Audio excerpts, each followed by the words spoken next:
In the name of God, the most gracious, the most merciful, we, the free people of Suwaida, address this statement to Prime Minister Netanyahu in the State of Israel.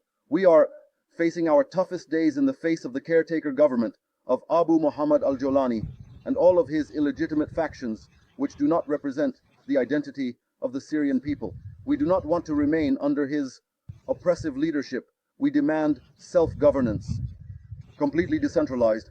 We demand that Mr. Netanyahu facilitate our matter by opening a humanitarian crossing to us. We demand the application of the Drosh Ava regime in northern and eastern Syria to southern Syria. If the Syrian Democratic Forces are an international cover, then the American forces and the international Halab forces are currently in southern Syria under the cover of the State of Israel. We do not have any problems with Israel, and we want peace with our neighbors. We reject Turkish policy and Turkish expansion on Syrian soil, and we reject modern Ottomanism. The leadership of Erdogan has brought terrorism to Syrian territory and has supported these factions and militias loyal to the Liberation Committee, led by Abu Muhammad al-Jolani. We thank the State of Israel for its support of minorities throughout Syria, represented by the Kurds, Druze, and Alawites. We also thank the team at Channel 14 in Israel.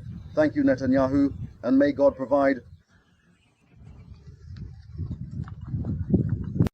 بسم الله الرحمن الرحيم. نحن أحرار السويداء نتوجه في هذا البيان إلى رئيس الوزراء نتنياهو في دولة إسرائيل إننا نواجه أصعب أيامنا في وجود حكومة تصريف الأعمال أبو محمد الجولاني وجميع فصائله الغير شرعية لا تمثل هوية الشعب السوري، ونحن لا نريد البقاء تحت قيادته ترهيبيا. نحن نطالب في حكم ذاتي كامل لا مركزي.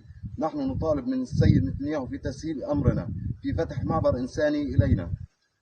نطالب تطبيق تجربة دروج آفا في شمال وشرق سوريا على الجنوب السوري، فإذا كان القوات سوريا الديمقراطية غطاء دولي وقوات أمريكا وتحالف الدولي، فالجنوب السوري حاليا بغطاء من دولة إسرائيل، ونحن ليس لدينا أي إشكالية مع إسرائيل، ونريد السلام مع جيراننا، ونرفض السياسة التركية والتمدد التركي على الأرض السورية، ونرفض العثمانية الحديثة بقيادة أردوغان التي أصدرت إرهاب إلى أراضي سوريا وكانت داعمة لهذه الفصائل والميليشيات التابعة لهيئة تحرير بقيادة أبو محمد الجولاني.